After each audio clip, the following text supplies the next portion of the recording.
Good morning students, KDRS के online class में आप सभी का पुनः स्वागत है।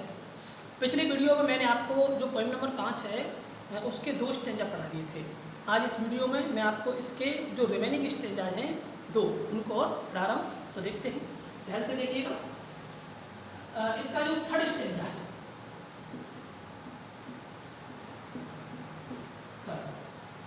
देखिए,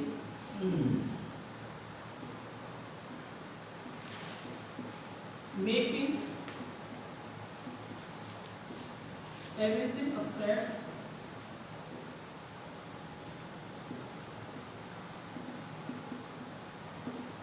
wrinkling up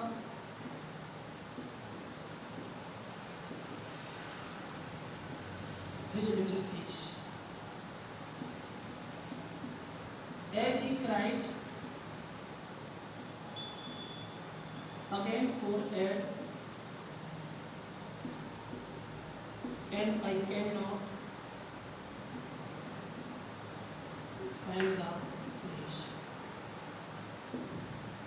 ये अपन का क्या तीसरा स्टेंजा है, ठीक है। इस पॉइंट में जो अपन के पॉइंट हैं वो जेम्स स्टीफन्स हैं। जेम्स स्टीफन, जैसा कि मैंने आपको पिछली वीडियो में बताया, जेम्स स्टीफन एक लंदन के म्यूजियम में क्यूरेटर थे, पहरेदार थे। तो वहाँ पर तरह तरह की इमेजें थी। उन इमेजों में एक पिंजरे में बंद जो रैबिट था उसकी भी इमेज थी। तो यहाँ पर एक पिंजरे में बंद जो रैबिट है उसकी क्या दुर्दशा हो रही है, वो पिंजरे में कैद होकर के किस तरह से दर्द में चीख निकाल रहा है, उसकी दर्द में चीख ने किस प्रकार से पूरे वातावरण में भय का माहौल क्रिएट किया, वो अपन इससे स्टेंजा पढ़ेंगे। उससे पहले मैं आपको इसकी बड़ी मीनिंग बता देता हूँ। मेकिंग एवरीथिंग अफ्रेड, अफ्रेड का मतलब भयभीत, अफ्रेड का मतलब भयभीत, टेरिफाइड होता है।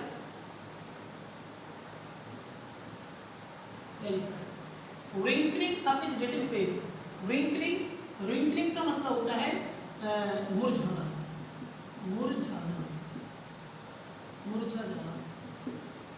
इंग्लिश में इसको ट्विस्टिंग बोलते हैं, TWISTING,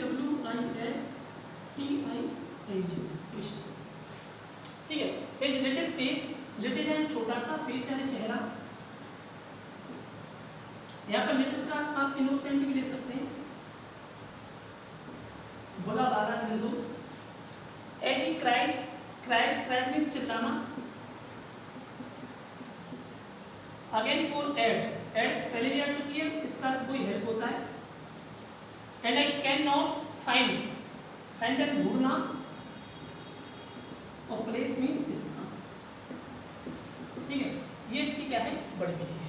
तो देखो यहाँ पर जो अपन का पॉइंट है वो किस प्रकार से आगे इस पॉइंट को बढ़ा रहे हैं। देखिए, मेकिंग एवरीथिंग अफ्रेड, पिंजरे में बंद जो खरगोश है, वो खरगोश पिंजरे में बंद होने के कारण दर्द भरी चीख निकाल रहा है।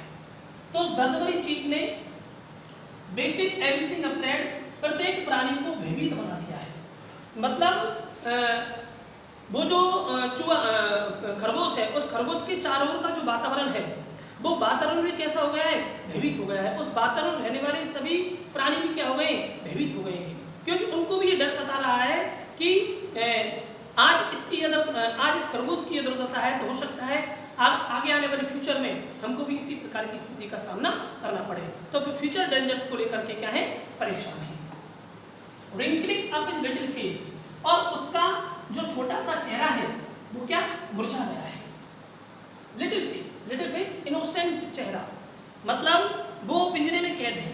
पिंजरे में कैद होने के कारण वो उससे बाहर निकलने की कोशिश कर रहा है, बाहर निकलने का प्रयास कर रहा है, और उस बाहर निकलने के प्रयास में वो दर्द भरी चीख निकाल रहा है। उस दर्द भरी चीख के कारण उसका जो चेहरा है वो कैसा हो गया है, मुरझा गया है, ट्विस्ट हो गया है, टेढ़ा मेढ़ा सा हो गया है। वो बहुत ही दर्द को, ट्विस्टिंग शब्द के माध्यम से वो बहुत ज़्यादा दर्द को यहाँ पर एक्सप्रेस किया जा रहा है, ठीक है। As he cried again for aid, जब वह मदद के लिए उन्हें चिल्लाता है, जब वो उस पिंजरे से बाहर निकलने की दोबारा से कोशिश करता है कि उसे पिंजरे से बाहर निकलना है, तो उसका जो चेहरा है, जो छोटा सा चेहरा है, जो इनोसेंट फेस है उसका, वो क्या हो जाता है, मुरझा जाता है। And I can not find the place. Rabbit की इस प्रकार की स्थिति को देख करके जो कवि है वो निराश हो जाता है, हताश हो जाता है, उदास हो जाता है, परेशान हो जाता है और वो उसकी मदद करना चाहता है, उस भोले भाले जानवर की, उस भोले भाले खरगोश की मदद करना चाहता है, लेकिन वो उस स्थान को, जिस स्थान पर वो कैद है, उस स्थान को ढूंढ पाने में क्या है, असमर्थ है। क्या वो उस स्थान को ढूंढ पाने में असमर्थ है। और कवि कह रहा है कि मैं उस स्थान को ढूंढ नहीं सकता। क्यों? क्योंकि यहाँ पर मैंने पिछले वीडियो में बताया था आपको कि यहाँ पर कवि किसी स्थान को ढूंढना नहीं चाहता, वो तो उस तरीके को ढूंढना चाहता है जिस तरीके के माध्यम से इन भोले वाले जानवरों के प्रति हो रहे अत्याचार को, इन भोले वाले जानवरों के प्रति हो रहे शोषण को, दमन को, उत्पीड़न को दूर किया जा सके और जो मानव इन भोले वाले जीव जंतुओं को पिंजरों में कैद करते हैं, उनके अंदर उनके प्रति मानवीय संवेदना पैदा हो सके, उनके प्रति प्यार पैदा हो सके। ठीक है, तो कवि उस स्थान को ढूंढना चाहता है। ठीक है, ये अपन का क्या था, इसकी समझाया मैंने आपको हिंदी में। अब इसको मैं इंग्लिश पर आपको ट्रांसलेट कर देता हूँ एक बार, तो देखते हैं इंग्लिश में कैसे होगा इसका। Making everything afraid, wrinkling up his little face. Here the poet represents that the atmosphere around the rabbit.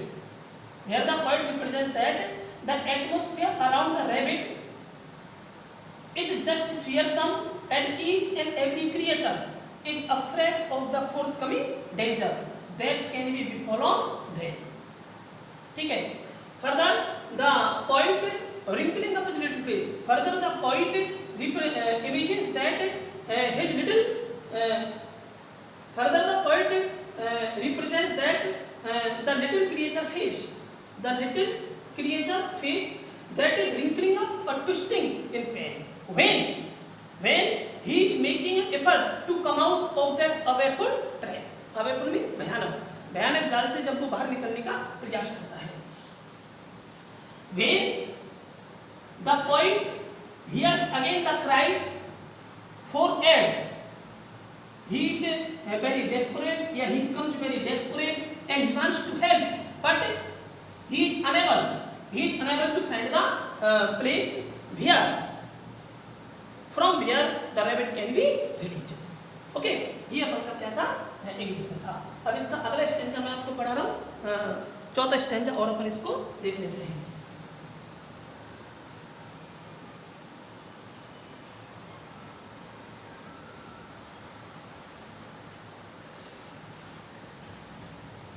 देखिए,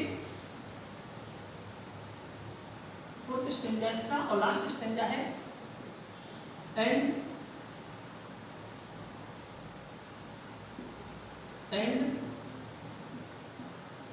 I cannot find the place where which paw is in the snare.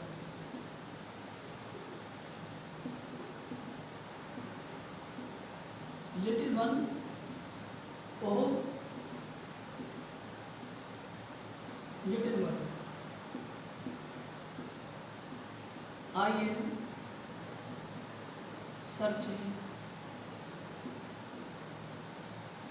everywhere.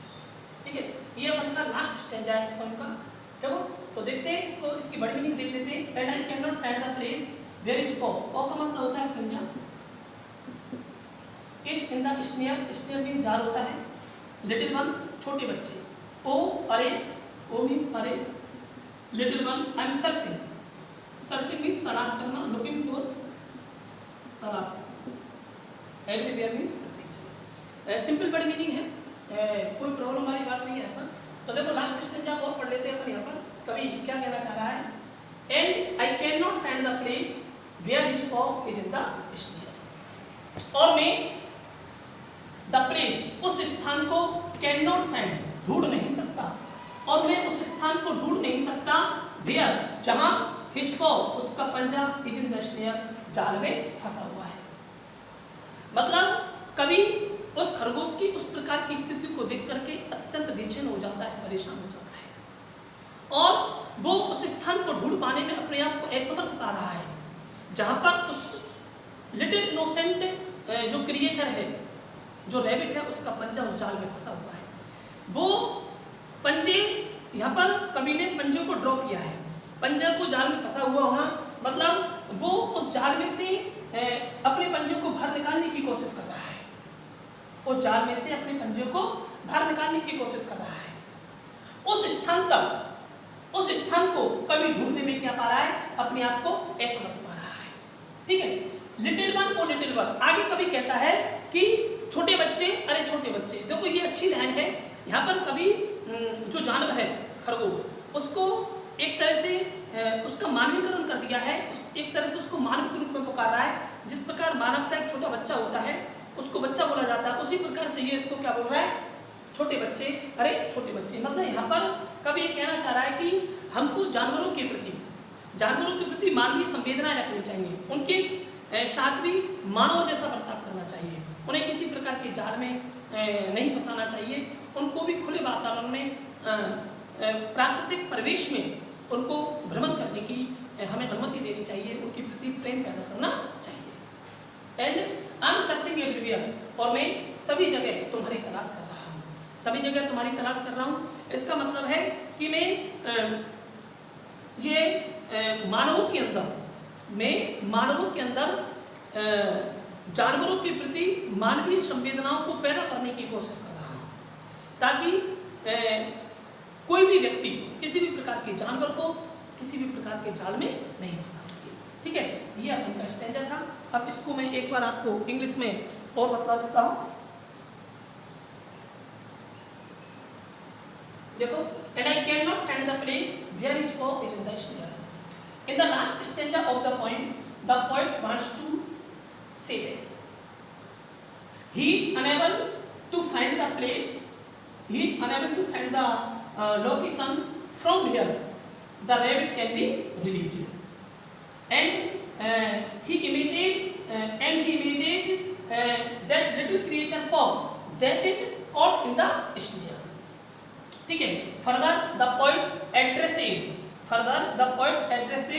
that little creature, little one or little one, okay, and consoles him that, और उसे सांत्वना देता है, and consoles him that, और उसे सांत्वना देता है that he is searching everywhere.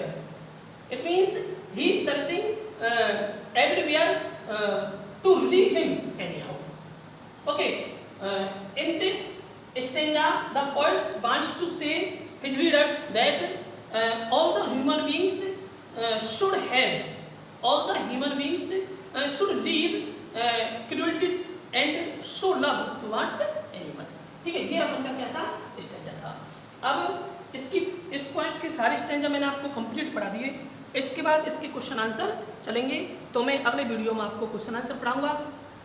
आज के लिए इतना ही, धन्यवाद।